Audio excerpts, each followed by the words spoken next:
지난 가을 저는 복지관에서 만난 한 어르신의 이야기를 잊을 수가 없습니다. 72살 김정순 할머니였어요. 그분은 제게 조심스럽게 말씀하셨죠. 혼자 사는 게 너무 무서웠어요. 밤만 되면 불안하고 아프기라도 하면 어쩌나 싶었죠. 할머니는 결국 아들 집으로 들어가셨습니다. 처음 몇 달은 정말 행복해 보이셨어요. 손주들 웃음소리가 집에 가득했고 저녁마다 온 가족이 함께 식사를 했습니다. 할머니 얼굴에는 생기가 돌았죠. 외롭지 않다는 것, 누군가와 함께 산다는 것이 얼마나 든든한지 실감하셨다고 합니다. 하지만 1년 후 다시 만난 할머니의 표정은 완전히 달랐습니다. 눈빛에서 생기가 사라졌고 말수도 현저히 줄어 있었어요. 제가 조심스럽게 물었을 때 할머니는 한참을 망설이다 작게 말씀하셨습니다. 들어가지 말 걸 그랬어요.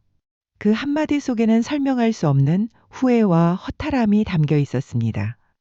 효도처럼 보였던 동거가 실제로는 할머니의 삶을 송두리째 흔들어 놓았던 겁니다. 할머니만의 이야기가 아니었어요. 복지관에서 만난 많은 어르신들이 비슷한 고민을 안고 계셨습니다. 여러분 중에도 지금 이 순간 자녀 집으로 들어갈까 고민하시는 분들이 계실 겁니다. 혼자 사는 두려움 때문에, 외로움 때문에, 혹시 모를 건강 문제 때문에 말이죠. 자녀들도 걱정하며 함께 살자고 권유하고 있을지 모릅니다. 하지만 저는 오늘 여러분께 꼭 말씀드리고 싶습니다. 자녀와 함께 산다는 건 생각보다 훨씬 복잡한 문제라는 것을요. 겉으로 보기에는 효도 같고 든든해 보입니다. 그러나 그 안에는 예상하지 못한 불편함과 갈등들이 숨어 있어요. 저는 지난 3년간 노년 상담 활동을 하면서 수많은 사연들을 들었습니다. 그중 자녀와 동거하다 힘들어 하시는 분들의 이야기가 가장 많았어요. 처음에는 서로 좋았는데 시간이 지나면서 관계가 틀어지고 마음이 멀어지는 과정을 여러 번 지켜봤습니다. 오늘 제가 여러분께 전하고자 하는 건 단순한 걱정이 아닙니다. 한국 시니어라면 반드시 알아야 할 자녀 동거의 7가지 위험에 대한 이야기예요. 이건 누군가를 비난하거나 효도를 부정하려는 게 아닙니다. 오히려 여러분의 노년을 지키고 가족과의 관계를 건강하게 유지하기 위한 현실적인 조언이에요. 노년의 존엄과 행복은 스스로 지켜야 합니다. 혼자 사는 게 힘들다고 해서 무작정 자녀 집으로 들어갔다가는 김정순 할머니처럼 큰 후회를 남길 수 있어요. 되돌릴 수 없는 선택을 하기 전에 반드시 생각해 봐야 할 문제들이 있습니다. 지금부터 하나씩 구체적으로 살펴보겠습니다. 여러분 자신의 삶을 위해 그리고 사랑하는 가족과의 관계를 위해 꼭 끝까지 들어주시기 바랍니다. 첫 번째 위험은 바로 독립성의 상실입니다. 박영수 할아버지는 평생 가장으로 살아오신 분이었습니다. 68가지 회사를 다니셨고 은퇴 후에도 집안의 크고 작은 일들을 직접 결정하며 사셨어요. 아침 몇 시에 일어나서 산책을 갈지, 저녁에는 어떤 반찬을 먹을지, 주말에는 어디를 다녀올지 모든 게 할아버지 손에 달려 있었습니다. 그런데 할머니가 돌아가신 후 상황이 달라졌습니다. 혼자 사는 게 힘들어지자 딸이 함께 살자고 설득했어요. 딸의 집은 서울 강남의 깨끗한 아파트였습니다. 할아버지는 큰 기대를 안고 이사를 하셨죠. 들어간 첫날 할아버지는 새벽 5시에 일어나 운동복을 입었습니다. 평소 습관대로 산책을 나가려던 참이었어요. 그런데 현관문을 열려는 순간 사위가 거실에서 나왔습니다. 이 시간에 어디 가시냐며 아직 어두운데 위험하다고 했어요. 할아버지는 머뭇거렸습니다. 평생 새벽 산책을 해왔는데 갑자기 누군가에게 허락을 받아야 하는 상황이 낯설었어요. 그날 이후로 산책 시간은 가족들이 일어난 후로 미뤄졌습니다. 할아버지 시간이 아니라 딸네 가족의 일정에 맞춰진 시간이었죠. 식사 시간도 마찬가지였습니다. 할아버지는 아침을 든든하게 드시는 분이셨는데 딸네 식구들은 아침을 거의 안 먹었어요. 사위와 딸은 출근 준비로 바빴고 손주들은 학교 가기 바쁜 상황이었습니다. 할아버지 혼자 밥을 차려 드시기엔 부엌 쓰기가 눈치 보였어요. 간단하게 국이라도 끓일까 여쭤보면 딸이 황급히 말렸습니다. 괜찮다고, 나중에 자기가 하겠다고, 지금은 애들 도시락 싸야 해서 부엌이 복잡하다고 했어요. 할아버지는 그냥 식탁에 앉아 빵 한 조각으로 아침을 때우셨습니다. 평생 밥심으로 살아오셨던 분이 자기 집 부엌에서조차 마음대로 할 수 없게 된 겁니다. 저녁 시간에는 TV를 둘러싼 조용한 신경전이 벌어졌습니다. 할아버지는 저녁 8시 뉴스를 꼭 보시는 습관이 있었어요. 그런데 그 시간이면 손주들이 거실에서 숙제를 하거나 게임을 했습니다. 할아버지가 TV를 켜려 하면 손주가 투덜거렸죠. 지금 집중해야 하는데 TV 소리 때문에 안 된다고요. 할아버지는 아무 말 없이 리모컨을 내려놓으셨습니다. 평생 자기 집에서 보고 싶은 프로그램을 마음껏 봤던 분이 이제는 손주 눈치를 봐야 하는 처지가 됐습니다. 몇 달이 지나자 할아버지는 점점 말수가 줄어들었습니다. 친구들과 약속을 잡으려 해도 먼저 딸에게 물어봐야 했어요. 저녁 식사 시간과 겹칠까봐, 혹시 집에 손님이 올까봐 조심스러웠습니다. 스스로 결정하고 실행하던 작은 자유들이 하나씩 사라지는 기분이었죠. 민폐가 되는 건 아닐까 하는 생각이 늘 따라다녔습니다. 할아버지는 냉장고를 열 때도, 화장실을 쓸 때도, 방에서 나올 때도 눈치를 봤어요. 집의 주인이었던 사람이 어느새 조심스러운 손님으로 변해 있었습니다. 제가 할아버지를 처음 만난 건 딸네 집으로 이사한 지 반년쯤 지난 후였습니다. 상담실에 앉으신 할아버지의 어깨는 잔뜩 움츠러들어 있었어요. 말씀을 시작하시더니 한참 동안 눈물을 흘리셨습니다. 내가 뭐 큰 잘못을 했나 싶어요. 평생 가장으로 살았는데 이제는 아무것도 내 마음대로 못하니까요. 할아버지의 목소리에는 깊은 상실감이 묻어났습니다. 자녀 집에 들어가면서 잃어버린 건 단순히 공간만이 아니었어요. 스스로 선택하고 결정할 수 있는 권리, 바로 독립성이었습니다. 독립성을 잃는다는 건 단순히 불편한 게 아닙니다. 존엄과 자율성을 잃는 거예요. 평생 집안을 이끌던 위치에서 어느새 조용한 구석자리로 밀려나는 겁니다. 아침에 언제 일어날지, 무엇을 먹을지, 어디를 갈지 같은 작은 선택들이 쌓여서 우리의 삶이 됩니다. 그런데 그 선택권이 사라지면 마음은 점점 위축될 수밖에 없어요. 박영수 할아버지는 결국 1년 만에 다시 독립하셨습니다. 작은 원룸이었지만 할아버지는 훨씬 편안해 보이셨어요. 제가 찾아뵀을 때 할아버지는 환하게 웃으시며 말씀하셨습니다. 여기서는 내가 주인이에요. 밥 먹고 싶을 때 먹고 자고 싶을 때 자고 누구 눈치 안 보고 살아요. 독립을 되찾은 할아버지의 얼굴에는 다시 생기가 돌았습니다. 자유가 없는 집은 아무리 넓고 좋아도 내 집이 아닙니다. 독립을 잃으면 행복도 서서히 줄어들어요. 그래서 자녀와의 동거는 시작부터 신중해야 합니다. 여러분의 독립성을 지킬 수 있는지 먼저 깊이 생각해 보셔야 해요. 이순자 할머니와 며느리 지연 씨의 이야기는 제게 깊은 인상을 남겼습니다. 처음 함께 살기 시작했을 때 두 사람은 정말 다정해 보였어요. 할머니는 며느리를 친딸처럼 대했고 며느리도 시어머니를 친어머니처럼 모셨습니다. 할머니가 아들 집으로 이사한 건 가을이었습니다. 첫 주말 온 가족이 둘러앉아 저녁을 먹는 모습은 그야말로 화목했어요. 할머니는 손주들 밥 먹는 모습을 흐뭇하게 바라보셨고 며느리는 할머니가 좋아하시는 반찬을 정성껏 준비했습니다. 하지만 변화는 생각보다 빨리 찾아왔습니다. 첫 번째 균열은 손주 교육 문제에서 시작됐어요. 초등학교 3학년인 손주가 학교에서 돌아오면 할머니는 간식을 챙겨주며 이것저것 물어보셨습니다. 학교 생활은 어땠는지, 친구들과는 잘 지내는지 말이죠. 어느 날 저녁, 손주가 숙제를 하다가 문제를 틀렸습니다. 할머니가 옆에서 보시다가 조심스럽게 말씀하셨어요. 이건 이렇게 하는 게 아니고 이렇게 해야 한다고요. 그 순간 며느리가 부엌에서 나오며 낮은 목소리로 말했습니다. 요즘은 그렇게 안 가르친다고 아이가 스스로 생각하게 해야 한다고 했어요. 할머니는 순간 당황하셨습니다. 손주를 도와주려던 것뿐인데 간섭으로 받아들여진 거예요. 그날 이후 할머니는 손주 앞에서 말씀을 아끼기 시작했습니다. 두 번째 갈등은 가사분담에서 불거졌습니다. 할머니는 평생 집안일을 도맡아 하셨던 분이었어요. 며느리가 출근한 사이 설거지를 하고 빨래를 개고 청소를 하셨습니다. 처음에는 며느리도 고마워했어요. 그런데 한 달쯤 지나자 미묘한 긴장이 흘렀습니다. 할머니가 설거지를 하실 때마다 며느리가 다시 한번 헹궜어요. 할머니 방식이 깔끔하지 않다고 느낀 거죠. 빨래도 마찬가지였습니다. 할머니가 개놓은 옷을 며느리가 슬쩍 다시 개는 모습을 할머니는 여러 번 목격했습니다. 말은 하지 않았지만 할머니 마음속에는 서운함이 쌓여갔습니다. 도와주려던 게 오히려 일을 만든다는 생각이 들었어요. 며느리 역시 입 밖에 내지는 않았지만 할머니가 자꾸 가사에 개입하는 게 부담스러웠습니다.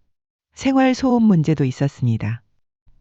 할머니는 새벽에 일어나 거실에서 TV를 작게 틀어놓고 보셨어요. 하지만 며느리는 예민한 편이라 작은 소리에도 잠을 깼습니다. 며칠은 참았지만 결국 남편에게 말했죠. 새벽에 TV 소리 때문에 잠을 못 자겠다고요. 아들은 난처했습니다. 어머니에게 말씀드리자니 죄송하고 아내의 불만을 무시하자니 또 그랬어요. 결국 조심스럽게 할머니께 말씀드렸습니다. 새벽에는 이어폰을 쓰시면 안 되겠냐고요. 할머니는 아무 말씀 없이 고개를 끄덕이셨습니다. 하지만 그날 밤 할머니는 잠을 이루지 못했어요. 내가 짐이 되는구나 하는 생각이 머릿속을 떠나지 않았습니다. 시간이 갈수록 말하지 못하는 불만들이 양쪽에 쌓여갔습니다. 할머니는 이렇게 사느니 차라리 혼자 사는 게 낫겠다는 생각을 했어요. 며느리는 시어머니를 모시는 게 생각보다 훨씬 힘들다는 걸 깨달았습니다.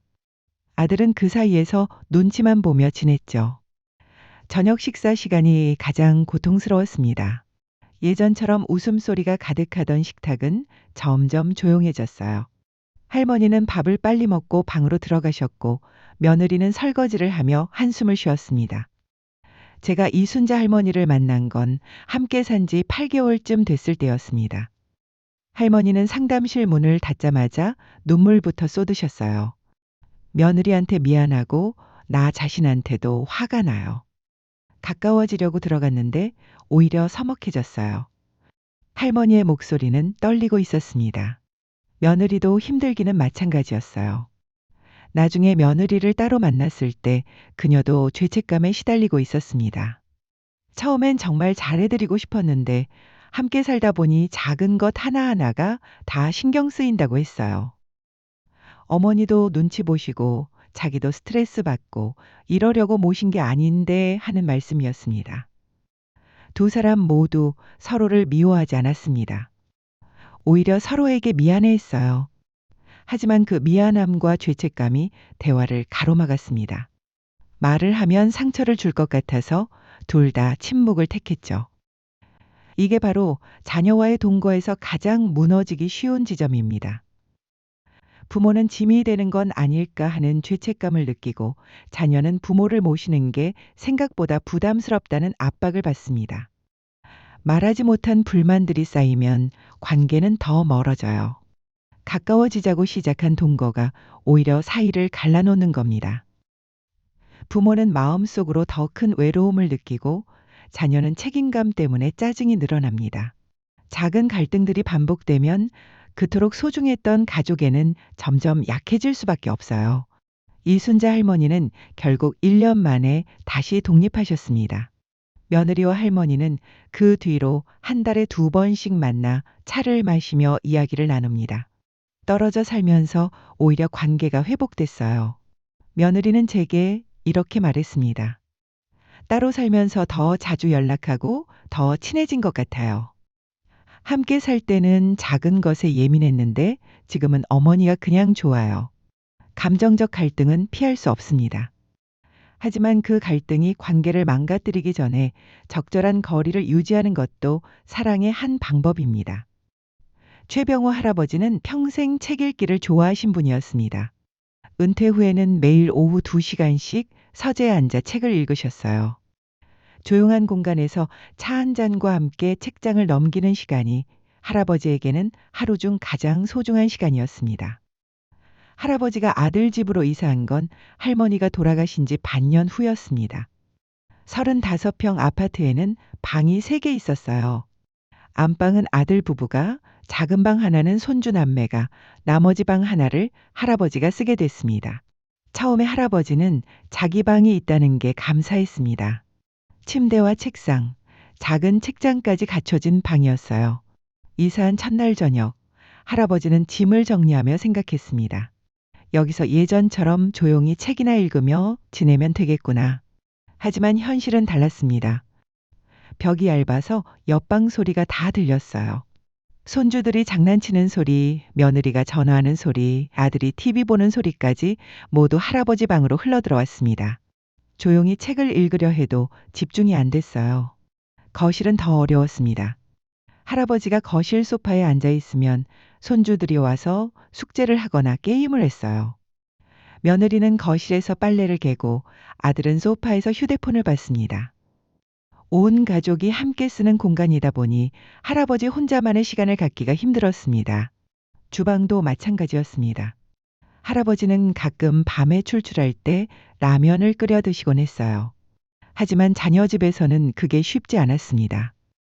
밤 10시가 넘어 주방에 가면 며느리가 내일 도시락을 준비하고 있었고, 새벽에 가면 아들이 물을 마시러 나와 있었어요. 언제나 누군가와 마주쳤습니다. 욕실 사용도 눈치가 보였습니다. 네 식구가 쓰던 화장실을 이제 5이 나눠 써야 했어요. 아침이면 출근하고 등교하는 사람들로 화장실 앞에 줄이 섰습니다. 할아버지는 새벽에 먼저 씻거나 모두가 나간 후에 천천히 씻으려 했어요. 하지만 그마저도 며느리가 청소할 시간과 겹쳤습니다. 가장 힘든 건 친구들과의 통화였습니다. 할아버지는 일주일에 2~3번 오랜 친구들과 전화로 수다를 떨곤 하셨어요. 그런데 자녀 집에서는 전화 한 통 마음 편히 받을 수가 없었습니다. 어느 날 저녁 오랜 친구에게서 전화가 왔습니다. 할아버지는 방에서 통화를 시작했어요. 친구와 옛날 이야기를 하며 웃음을 터뜨렸는데 문득 벽 너머에서 손주가 조용히 하라고 투덜거리는 소리가 들렸습니다. 할아버지는 갑자기 목소리를 낮췄어요. 통화를 마친 후 할아버지는 한숨을 쉬었습니다. 친구와 마음껏 웃으며 이야기할 수도 없는 처지가 됐구나 싶었어요. 그 뒤로는 친구들의 전화가 와도 짧게 끊었습니다. 제대로 이야기하려면 밖으로 나가야 했죠. 할아버지의 취미 생활도 포기해야 했습니다. 할아버지는 모형 조립을 좋아하셨어요. 작은 부품들을 하나씩 맞춰가며 배를 만들거나 건물을 짓는 게 큰 즐거움이었습니다. 하지만 자녀 집에서는 그럴 공간이 없었어요. 한 번은 책상에서 조립을 시도해 봤습니다. 작은 부품들을 펼쳐놓고 한창 작업하고 있는데 손주가 방에 들어왔어요. 숙제를 도와달라고 했습니다. 할아버지는 부품들을 급히 정리했어요. 손주의 숙제를 도와주고 나니 이미 저녁 식사 시간이었습니다. 다시 조립을 시작하려니 어디까지 했는지 기억이 잘 안 났어요. 결국 그날 이후로 모형 조립은 손도 대지 못했습니다. 늦은 밤 TV 보는 것도 자유롭지 못했습니다. 할아버지는 잠이 안 올 때 거실에서 조용히 TV를 보곤 하셨어요. 하지만 자녀 집에서는 밤 11시만 넘으면 모두가 잠자리에 들었습니다. 할아버지 혼자 거실에서 TV를 켜면 불빛과 소리가 새어나가 가족들을 방해할까봐 걱정됐어요. 제가 최병우 할아버지를 만난 건 동거를 시작한 지 3달쯤 됐을 때였습니다. 할아버지는 겉으로는 괜찮은 척 하셨지만 눈빛에 피로가 가득했어요. 방 하나에 갇혀 사는 것 같아요. 아무것도 마음대로 못하겠어요. 할아버지의 목소리는 지쳐 있었습니다. 자기만의 공간이 있다고 생각했는데 실제로는 온전히 혼자만의 시간을 가질 수가 없었던 거예요. 책을 읽어도 집중이 안 되고 친구와 통화에도 눈치가 보이고 취미 생활은 아예 포기해야 했습니다. 부모에게 가장 소중한 건 조용히 쉴 수 있는 자기만의 공간입니다. 나이가 들수록 혼자만의 시간이 더 필요해요.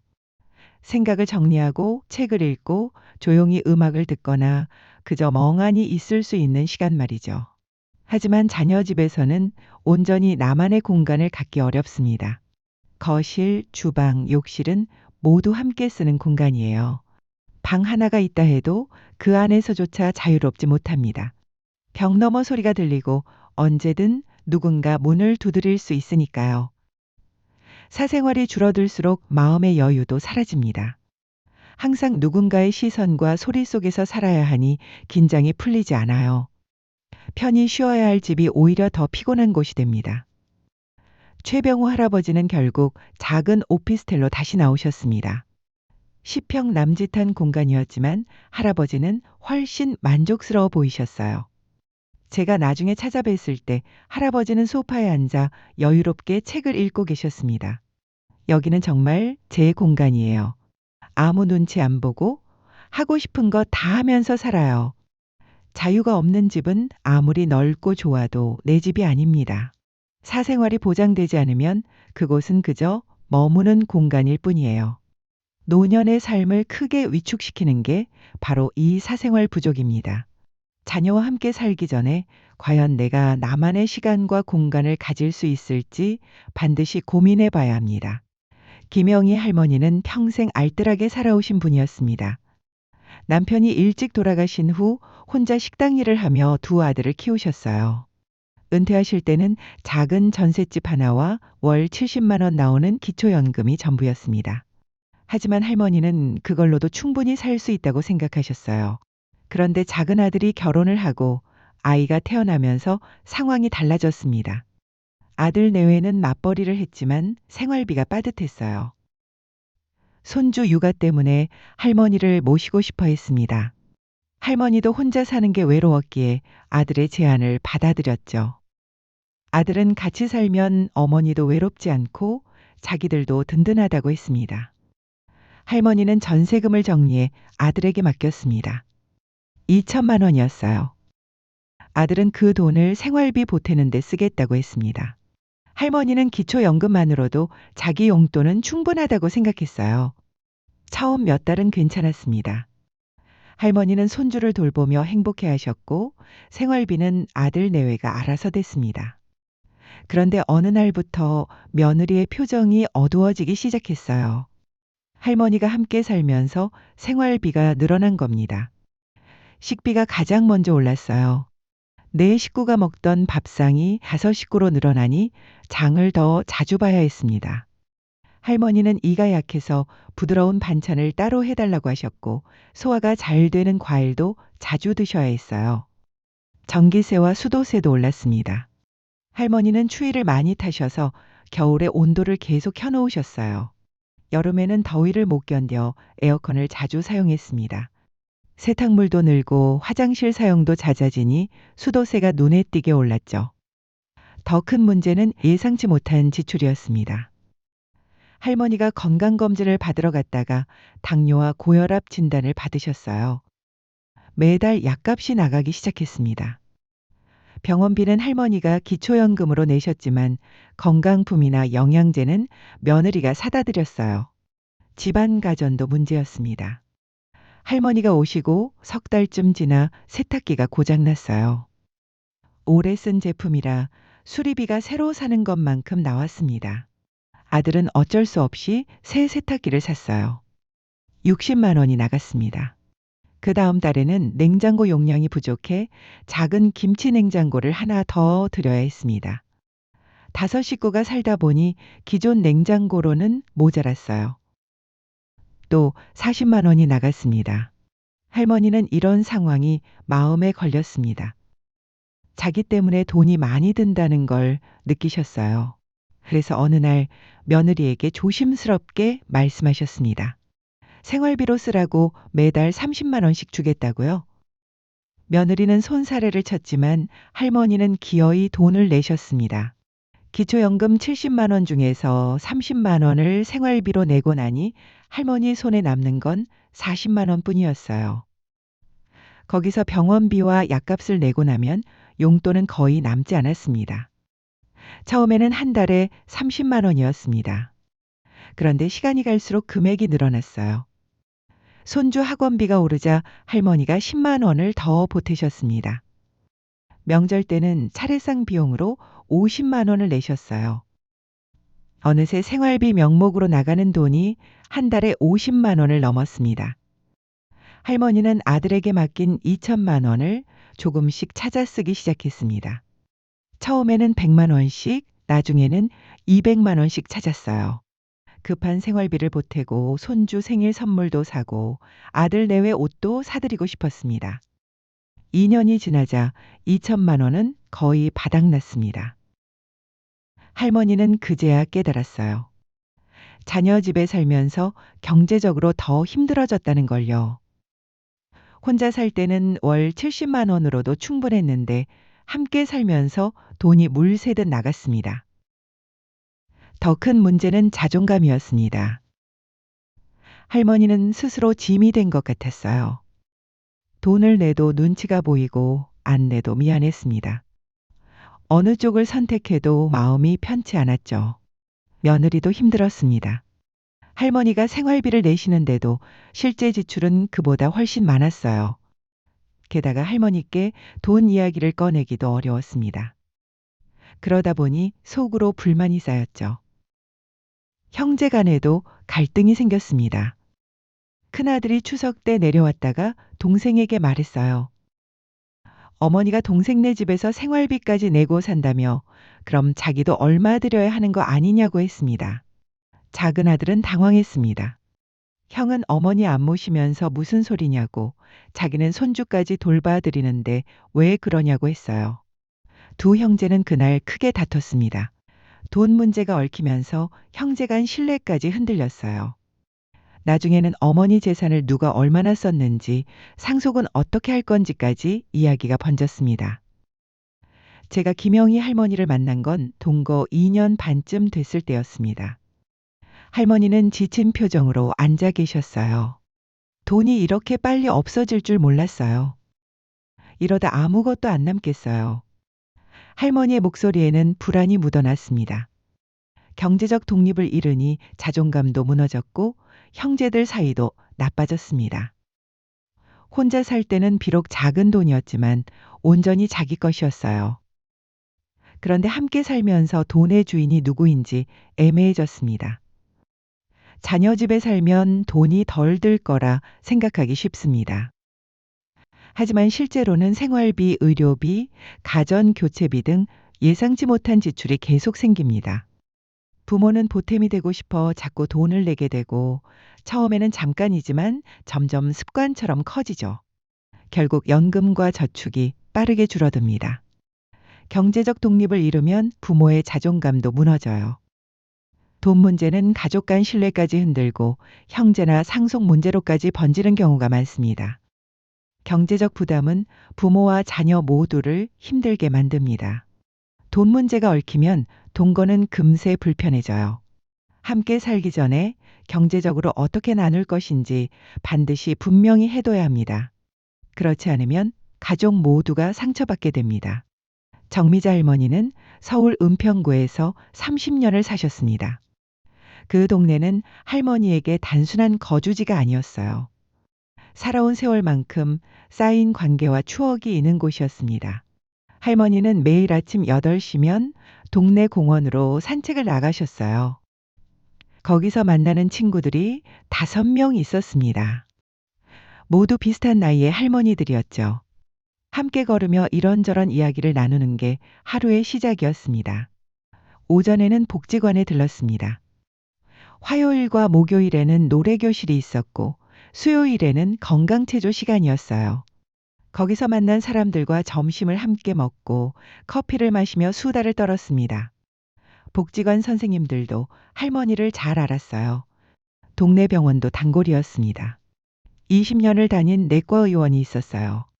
원장 선생님은 할머니의 병력을 훤히 꿰고 계셨고 간호사들도 할머니만 보면 반갑게 인사했습니다. 약국 약사 선생님도 할머니가 어떤 약을 드시는지 다 알고 계셨죠? 재래시장도 빼놓을 수 없었습니다. 할머니는 일주일에 2번 시장에 가셨어요. 채소가게 아주머니, 생선가게 아저씨, 반찬가게 할머니와 모두 친했습니다. 물건을 살 때마다 안부를 묻고 농담을 주고받았어요. 동네 교회도 중요한 곳이었습니다. 할머니는 30년 동안 같은 교회를 다니셨어요. 거기서 만난 교우들은 가족 같았습니다. 주일 예배 후에는 함께 밥을 먹고 수요일에는 성경 공부를 했어요. 누가 아프면 서로 병문안을 다녔고 기쁜 일이 있으면 함께 축하했습니다. 이 모든 게 할머니의 일상이었습니다. 수십 년 동안 쌓아온 관계들이었어요. 할머니에게 은평구는 단순히 집이 있는 곳이 아니라 삶의 뿌리가 내린 곳이었습니다. 그런데 딸이 부산으로 발령을 받았습니다. 딸은 할머니를 혼자 서울에 두고 갈 수가 없었어요. 할머니도 딸 옆에서 손주를 돌보고 싶었습니다. 결국 할머니는 부산으로 이사를 결심했죠. 이사 전날 할머니는 동네를 한 바퀴 돌았습니다. 공원, 복지관, 병원, 시장, 교회를 차례로 들렀어요. 친구들과 작별 인사를 나눴습니다. 모두 눈물을 글썽였어요. 할머니는 자주 전화하고 서울 오면 꼭 보자고 약속했습니다. 하지만 속으로는 알고 있었어요. 부산으로 가면 이 사람들을 자주 보기 힘들 거라는 걸요. 부산 생활은 처음부터 낯설었습니다. 딸네 집은 해운대의 깨끗한 아파트 단지였어요. 주변에 공원도 있고 시설도 좋았습니다. 하지만 할머니는 그곳에서 아는 사람이 아무도 없었어요. 아침에 산책을 나가도 인사할 사람이 없었습니다. 지나가는 할머니들에게 몇 번 말을 걸어봤지만 다들 바쁘게 지나쳤어요. 서울에서는 공원만 나가도 친구들이 기다리고 있었는데 부산에서는 혼자 걷고 혼자 돌아왔습니다. 복지관에도 가봤습니다. 그런데 이미 형성된 무리들이 있었어요. 할머니는 새로운 사람으로 끼어들기가 어려웠습니다. 젊은 시절도 아니고 이른이 넘어서 새로운 관계를 만드는 게 쉽지 않았죠. 병원도 문제였습니다. 새로운 병원을 찾아가야 했어요. 의사 선생님은 할머니의 병력을 모르니 처음부터 다시 설명해야 했습니다. 과거 검사 결과도 없고 어떤 약을 먹어왔는지도 제대로 기록이 없었어요. 할머니는 답답했습니다. 시장도 멀었습니다. 딸네 집 근처에는 대형마트만 있었어요. 할머니는 재래시장을 좋아하셨는데 여기는 그런 분위기가 아니었습니다. 마트에 가면 물건만 사고 바로 나왔어요. 서울에서처럼 장을 보며 수다 떨 사람이 없었습니다. 교회는 더 힘들었습니다. 새 교회를 찾아갔지만 모든 게 낯설었어요. 예배 방식도 다르고 찬송가 번호도 달랐습니다. 사람들도 할머니를 잘 몰랐어요. 예배 후에 혼자 집으로 돌아오는 길이 유난히 외로웠습니다. 서울 친구들과는 처음에 일주일에 한 번씩 전화했습니다. 하지만 시간이 갈수록 통화가 줄어들었어요. 서로 다른 동네에서 다른 생활을 하다 보니 할 이야기가 점점 없어졌습니다. 친구들은 복지관 소식, 동네 소식을 이야기했지만 할머니는 공감하기 어려웠어요. 석 달쯤 지나자 할머니는 거의 외출을 하지 않았습니다. 집에서 손주만 돌보며 지냈어요. 하루 종일 집안에만 있으니 기력이 떨어졌습니다. 밥맛도 없고 잠도 잘 오지 않았어요. 딸은 할머니가 집에만 계시는 게 걱정됐습니다. 밖에 좀 나가시라고, 복지관도 가시고 운동도 하시라고 했어요. 하지만 할머니는 고개를 저었습니다. 나가봤자 아는 사람도 없는데 뭐하러 나가겠냐고 했죠. 할머니 목소리에는 기운이 없었습니다. 딸은 그제야 깨달았어요. 엄마를 부산으로 모시면서 서울에서 쌓아온 모든 관계를 끊어버린 거라는 걸요. 제가 정미자 할머니를 만난 건 부산으로 이사한 지 반년쯤 됐을 때였습니다.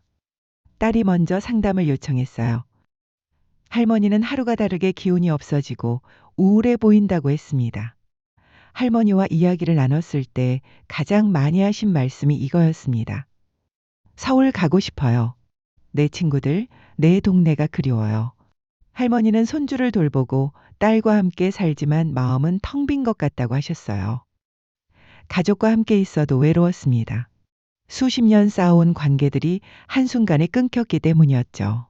시니어에게는 사회적 관계망이 곧 안전망입니다. 오랫동안 살던 동네 이웃, 친구, 복지관, 단골병원과 가게들이 모두 삶을 지탱하는 버팀목이에요. 그런데 자녀 집으로 옮기면서 이 모든 걸 한꺼번에 잃게 됩니다. 새 동네에서 관계를 다시 시작하기는 쉽지 않습니다. 젊을 때는 학교나 직장에서 자연스럽게 사람을 만나지만 노년에는 그런 기회가 별로 없어요. 게다가 이미 형성된 무리에 끼어들기도 어렵습니다. 사회적 연결이 끊기면 고립감이 심해집니다. 외출도 줄고 교류도 줄면서 건강에도 악영향을 주죠. 연구에 따르면 사회적 고립은 우울증, 치매, 심혈관 질환의 위험을 크게 높인다고 합니다. 자녀와 함께 사니 든든하다는 느낌보다 세상과 단절됐다는 느낌이 더 커집니다. 가족과 함께 있어도 외롭다는 말이 그래서 나오는 거예요. 지역사회 단절은 노년기의 큰 위협입니다. 정미자 할머니는 결국 1년 만에 서울로 돌아가셨습니다. 딸은 섭섭해했지만 이해했어요. 나중에 딸이 제게 말했습니다. 엄마한테는 저희 가족보다 친구들이 더 필요했던 것 같아요. 그게 나쁜 건 아니잖아요. 맞습니다. 나쁜 게 아니에요. 오랫동안 쌓아온 관계는 쉽게 대체할 수 없습니다. 자녀와 함께 사는 것도 중요하지만 스스로의 사회적 관계를 유지하는 것도 그만큼 중요합니다. 자녀 집으로 이사하기 전에 과연 내가 지금의 관계들을 포기할 수 있을지 신중히 생각해 봐야 합니다.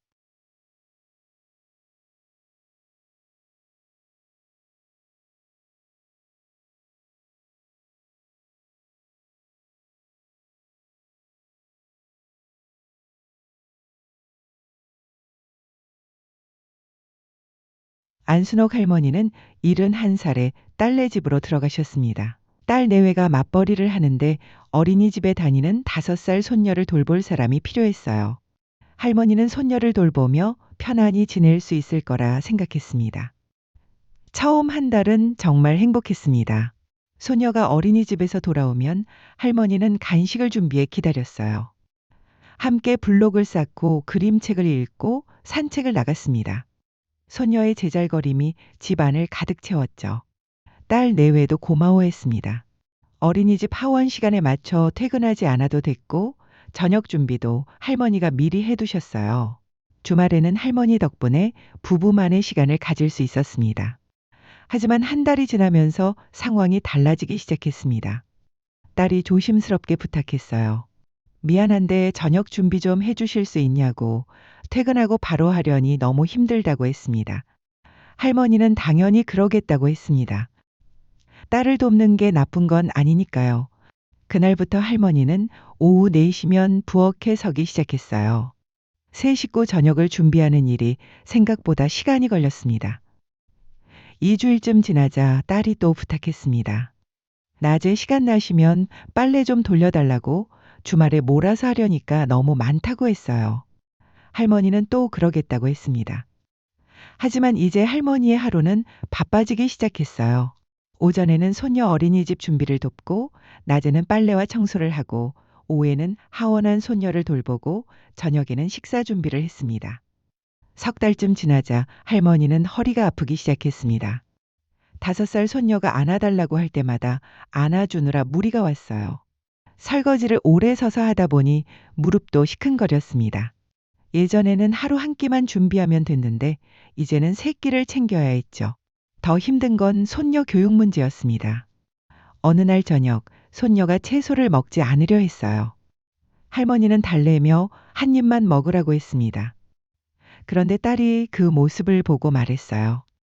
억지로 먹이지 말라고 요즘은 그렇게 안 한다고 했습니다. 할머니는 당황했습니다. 자식을 키울 때는 이렇게 했는데 요즘은 다르다는 거예요. 그날 이후로 손녀 앞에서 조심스러워졌습니다. 주말이면 더 바빴습니다. 딸 내외는 평일에 못한 쇼핑이나 약속을 소화했어요. 자연스럽게 손녀는 할머니가 하루 종일 돌봤습니다. 쉴 틈이 없었죠. 반년쯤 지나자 할머니는 확실히 야위었습니다. 체중이 5kg이나 빠졌어요. 밤에는 허리 통증 때문에 잠을 설쳤습니다. 병원에 가고 싶었지만 손녀를 맡길 데가 없어 미뤘어요. 어느 날 손녀가 감기에 걸렸습니다. 딸 내외는 회사에 중요한 회의가 있어 쉴 수 없었어요. 할머니가 병원에 데려가고 약을 먹이고 밤새 간호했습니다. 손녀는 밤새 칭얼거렸고 할머니는 한숨도 못 잤어요. 다음 날 할머니는 몸살이 났습니다. 그런데 쉴 수가 없었어요. 소녀는 여전히 아팠고 누군가는 돌봐야 했습니다. 할머니는 몸을 이끌고 또 손녀를 돌봤죠. 그날 저녁 사위가 늦게 들어왔습니다. 할머니는 기다리다 지쳐서 소파에서 졸고 있었어요. 사위가 할머니를 깨우며 저녁 준비 안 했냐고 물었습니다. 할머니는 미안하다고 했어요. 몸이 아파서 못했다고 말하려다 그냥 입을 다물었습니다. 사위 표정이 불편해 보였거든요. 8개월쯤 됐을 때 더 큰 문제가 생겼습니다. 손녀가 할머니 말을 안 듣기 시작한 거예요. 할머니가 뭐라 하면 손녀가 대답했습니다. 엄마는 그렇게 안 한다고요. 할머니는 상처받았습니다. 평생 아이를 키워왔는데 이제 와서 구식이라는 소리를 듣는 기분이었어요. 손녀를 위해 최선을 다했는데 인정받지 못하는 것 같았습니다. 어느 날 딸이 퇴근하더니 짜증을 냈습니다. 애한테 왜 사탕을 줬냐고 충치 생긴다고 했다고 했어요. 할머니는 손녀가 울어서 달래려고 한 거였습니다. 하지만 딸은 들으려 하지 않았어요. 할머니는 그날 방에 들어가 한참을 울었습니다. 처음에는 보람이 있었습니다. 손녀를 돌보는 게 기뻤고 딸을 돕는다는 게 뿌듯했어요. 그런데 시간이 갈수록 체력적으로 버티기 힘들었습니다. 이른이 넘은 나이에 아이를 돌보는 건 생각보다 훨씬 고됐어요. 게다가 손녀 교육 방식을 두고 자꾸 딸과 부딪혔습니다. 할머니는 평생의 경험으로 아이를 돌봤는데 딸은 그게 잘못됐다고 했어요. 할머니는 점점 자신감을 잃었습니다. 제가 안순옥 할머니를 만난 건 동거 1년쯤 됐을 때였습니다. 할머니는 건강검진에서 골다공증과 만성피로 진단을 받으셨어요. 의사는 무리하지 말라고 했지만 할머니는 그럴 수가 없었습니다. 쉬러 왔다가 오히려 더 바쁘고 지쳐요. 이게 맞나 싶어요. 할머니 목소리에는 허탈함이 묻어났습니다. 효도를 받으러 온 게 아니라 일하러 온 것 같다고 했어요. 딸도 고마워하는 것 같지 않고 자꾸 잔소리만 듣는 기분이라고 하셨습니다. 부모가 자녀 집에 들어가면 자연스럽게 돕는 역할을 떠맡게 됩니다. 처음에는 기꺼이 하지만 그게 점점 의무처럼 변해요. 손주 돌봄, 밥 준비, 청소가 모두 부모의 몫이 되는 겁니다. 처음엔 보람도 있고 좋습니다. 하지만 시간이 갈수록 체력적으로 힘들어져요. 이른이 넘은 나이에는 젊을 때처럼 몸이 따라주지 않습니다. 허리도 아프고 무릎도 아프고 쉽게 지칩니다. 손주 돌봄에 개입하다 자녀와 갈등이 생기기도 해요. 부모 세대의 육아 방식과 요즘 육아 방식이 다르니까요. 자녀는 부모가 구식이라고 하고 부모는 자존심이 상합니다. 정작 부모는 쉬러 갔다가 더 바쁘고 지치게 됩니다. 건강도 나빠지고 자존감까지 떨어져요. 효도라 시작한 동거가 노동 제공으로 바뀌는 겁니다. 안순옥 할머니는 1년 반 만에 다시 나오셨습니다. 딸은 아쉬워했지만 할머니는 오히려 홀가분해 보였어요. 나중에 제가 찾아뵀을 때 할머니는 말씀하셨습니다. 이제는 손녀가 보고 싶을 때만 봐요. 그게 훨씬 좋더라고요. 돌봄 노동은 동거의 숨겨진 덫입니다. 자녀와 함께 살기 전에 내가 과연 그 역할을 감당할 수 있을지, 그리고 그게 정말 내가 원하는 삶인지 깊이 생각해 봐야 합니다. 도움을 받으러 간 게 아니라 일하러 가는 거라면 그건 올바른 선택이 아닙니다. 조명희 할머니는 69의 아들 집으로 들어가셨습니다. 아들은 대기업에 다니는 안정적인 직장인이었어요. 며느리도 공무원이었습니다. 두 사람 다 정년까지 10년 이상 남았고 서울 강서구의 자가 아파트에서 살았죠. 할머니는 안심했습니다. 아들네 집이 든든해 보였어요. 여기서 편안히 노후를 보낼 수 있겠다는 생각이 들었습니다. 혼자 살던 집을 정리하고 이사할 때 할머니는 이제 걱정 없겠다고 생각했어요. 처음 2년은 평온했습니다. 할머니는 손주를 돌보고 아들 내외는 성실히 출퇴근했어요. 주말이면 온 가족이 함께 외출했고 명절에는 친척들이 모였습니다. 할머니는 이런 생활이 계속될 거라 믿었죠. 그런데 3년째 되던 해봄 상황이 급변했습니다. 아들이 퇴근하더니 심각한 표정으로 말했어요. 자기가 부산으로 발령받았다고요? 할머니는 깜짝 놀랐습니다. 서울에서 평생 살았는데 갑자기 부산으로 가야 한다니요. 아들은 거부할 수 없는 발령이라고 했습니다. 2달 안에 부산으로 내려가야 했어요. 할머니에게는 선택권이 없었습니다. 아들을 따라 부산으로 가든지 서울에 혼자 남든지 둘 중 하나였어요. 서울에 남으면 또 혼자가 되는 겁니다. 할머니는 아들을 따라가기로 했죠. 혼자 살던 집은 이미 처분한 상태였습니다. 할머니가 가진 건 예금 3천만 원이 전부였어요.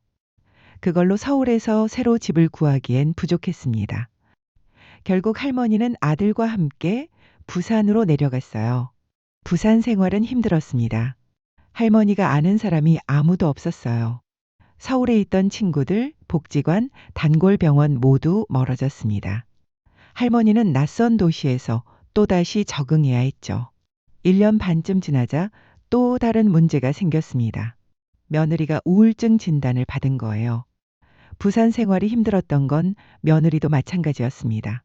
서울에 있던 직장을 그만두고 친구들과도 멀어지고 새 환경에 적응하느라 스트레스가 컸어요. 며느리는 점점 집안일을 하지 못했습니다. 할머니가 며느리 몫까지 떠맡았어요. 식사 준비, 청소, 빨래까지 모두 할머니가 했습니다. 할머니도 지쳤지만 며느리가 아프니 어쩔 수 없었죠. 2년쯤 지나자 더 큰 변화가 찾아왔습니다. 아들 내외가 이혼을 결정한 거예요.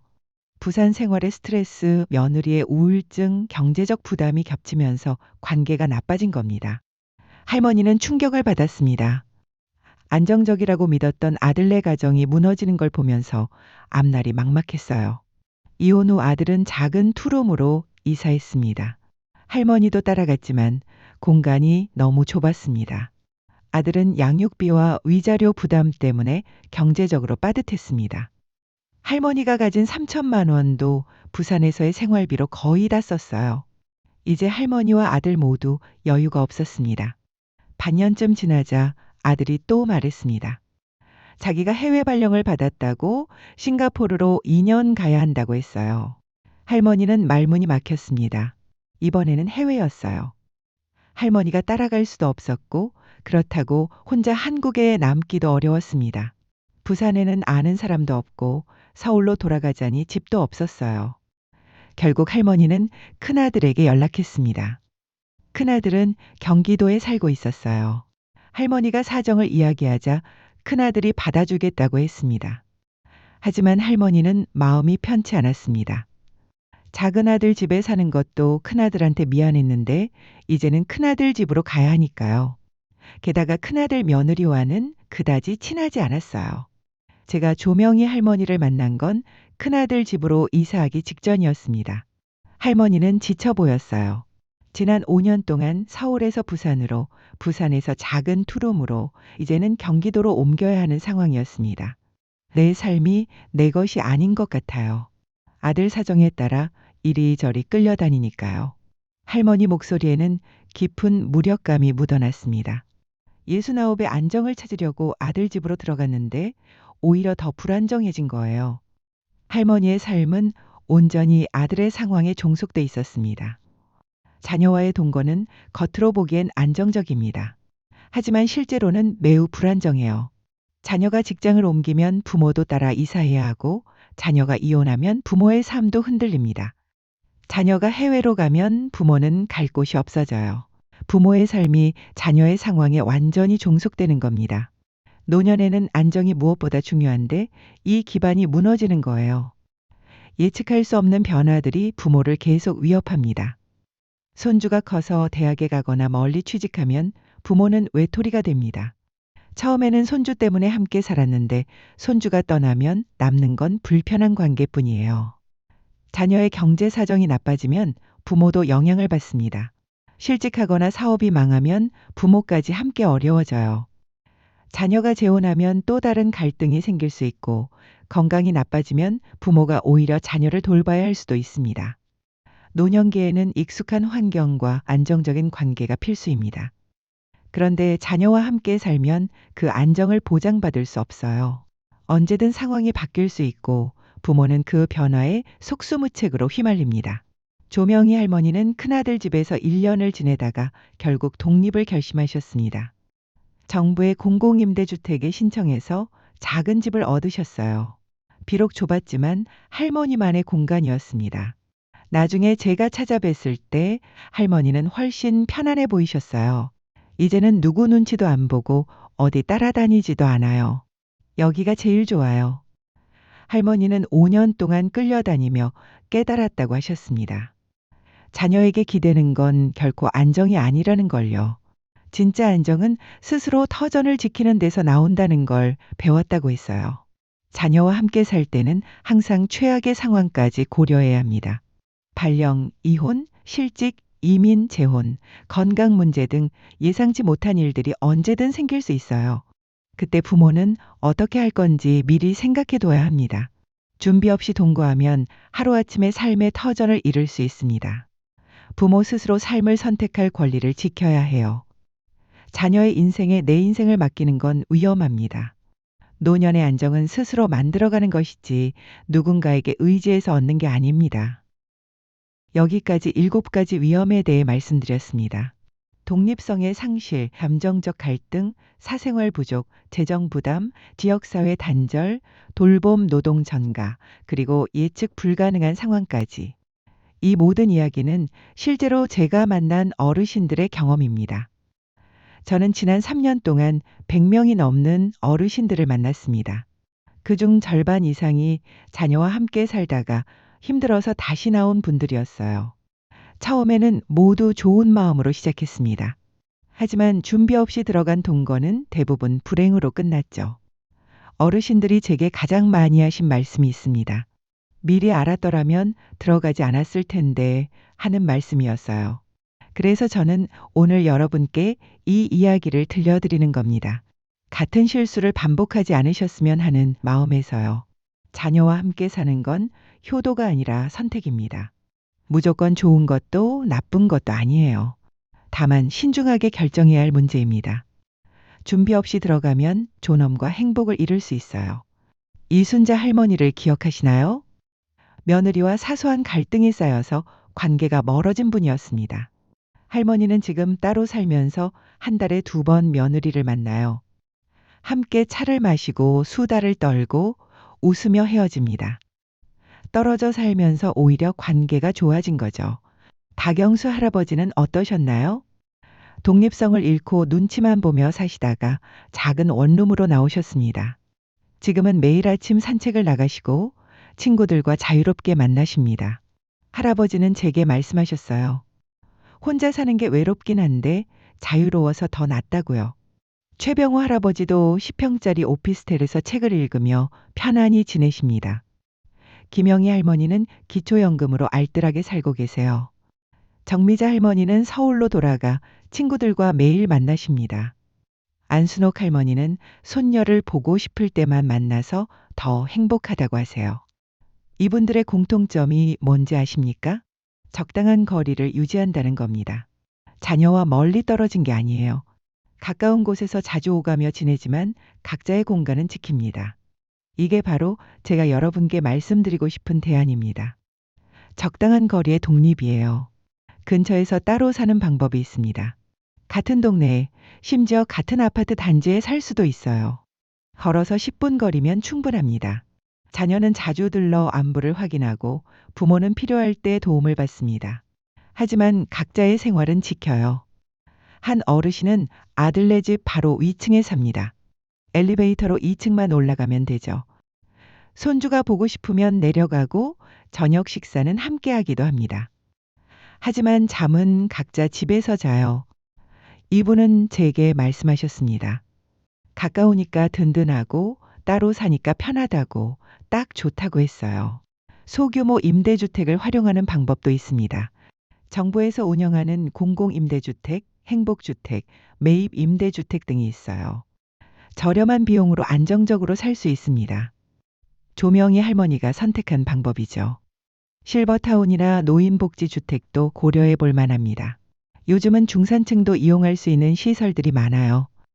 또래 친구들과 어울리고 다양한 프로그램에 참여하면서 활기차게 지낼 수 있습니다. 가장 중요한 건 경제적 준비입니다. 연금, 저축, 재산을 미리 점검하고 계획을 세워야 해요. 자녀에게 짐이 되지 않으려면 스스로 경제력을 갖춰야 합니다. 건강 관리도 필수입니다. 건강해야 독립적으로 살 수 있어요. 정기 검진을 받고 운동을 하고 건강한 식습관을 유지하세요. 건강이 나빠지면 선택의 폭이 줄어듭니다. 주거 계획도 미리 세워야 합니다. 지금 살고 있는 집이 노후에도 적합한지 점검하세요. 계단이 많은 곳은 나중에 힘들 수 있어요. 병원과 복지관이 가까운 곳이 좋습니다. 필요하다면 미리 이사를 고려하세요. 사회적 관계망도 잘 유지해야 합니다. 친구들과 자주 만나고 복지관이나 노인정 프로그램에 참여하세요. 교회나 성당, 절 같은 종교 공동체도 큰 힘이 됩니다. 외롭지 않으려면 다양한 관계를 만들어 두어야 해요. 자녀와는 솔직하게 대화하세요. 함께 살자고 하면 왜 그런 제안을 하는지 물어보세요. 손주 돌봄이죠. 다입제 규모 걱정 때문인지 확인해야 합니다. 그리고 여러분의 마음도 솔직하게 말씀하세요. 나는 독립적으로 살고 싶다고 대신 가까운 곳에서 자주 보자고 말하는 게 결코 나쁜 게 아닙니다.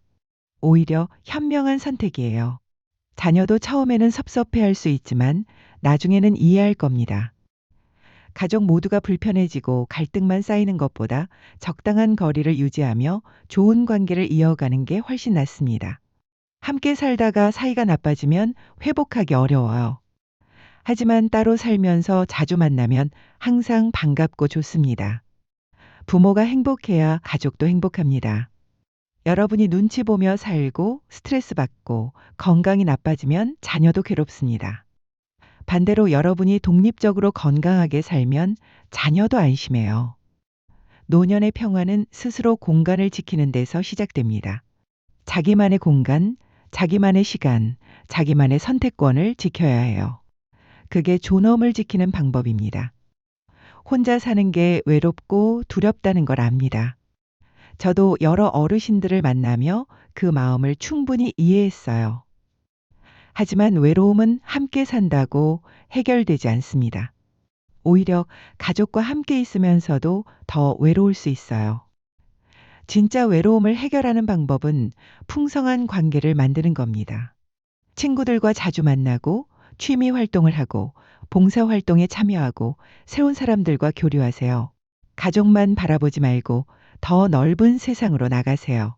두려움도 마찬가지입니다. 혼자 살 때 아프면 어쩌나 하는 걱정이 클 겁니다. 하지만 요즘은 여러 안전망이 있어요. 응급호출 서비스, 방문 건강관리, 노인 돌봄 서비스 같은 제도들을 활용하세요. 이웃과 친구들에게도 미리 부탁해 두세요. 자녀에게만 의지하는 건 위험합니다. 자녀도 자기 삶이 있고 언제 어떻게 될지 모르는 일이에요. 여러 개의 안전망을 만들어 두는 게 훨씬 안전합니다. 여러분은 평생 열심히 사셨습니다. 자식을 키우고 가족을 돌보고 일을 하며 살아오셨어요. 이제는 여러분 자신을 위한 시간입니다. 눈치 보지 말고 하고 싶은 걸 하며 사세요. 책을 읽고 싶으면 읽고 여행 가고 싶으면 가고 친구 만나고 싶으면 만나세요. 새벽에 일어나 산책하고 밤늦게까지 TV 보고 원하는 음식 해 먹으세요. 여러분의 시간을 여러분이 결정하세요. 자녀는 사랑하되 의지하지는 마세요. 가까이 지내되 종속되지는 마세요. 자주 만나되 함께 살지는 마세요. 이게 현명한 노년을 사는 방법입니다. 마지막으로 제가 만난 한 할아버지의 말씀을 전하고 싶습니다. 82살 강철수 할아버지셨어요. 할아버지는 혼자 작은 집에서 사시면서 이렇게 말씀하셨습니다. 나는 내 집에서 내 방식대로 살다가 갈 거야. 자식들한테 짐이 안 되고 내 존엄을 지키면서 말이지. 이게 내가 자식들한테 줄 수 있는 마지막 선물이야. 할아버지는 지금도 건강하게 잘 지내고 계십니다. 일주일에 한 번씩 자녀들이 찾아오고 손주들도 자주 들러요. 명절에는 온 가족이 할아버지 집에 모입니다. 할아버지는 가족의 중심이고 모두에게 사랑받는 어른이세요. 여러분도 그렇게 사실 수 있습니다. 현명한 선택으로 후회 없는 노년을 준비하시기 바랍니다. 자녀와 함께 사는 게 유일한 답이 아니에요. 적당한 거리를 유지하며 서로를 아끼는 게 더 좋은 방법일 수 있습니다. 여러분의 노년이 평화롭고 행복하기를 진심으로 바랍니다. 눈치 보지 않고 자유롭고 존엄하게 사시기를 응원합니다. 오늘 이야기가 여러분께 조금이나마 도움이 되었기를 바랍니다. 감사합니다.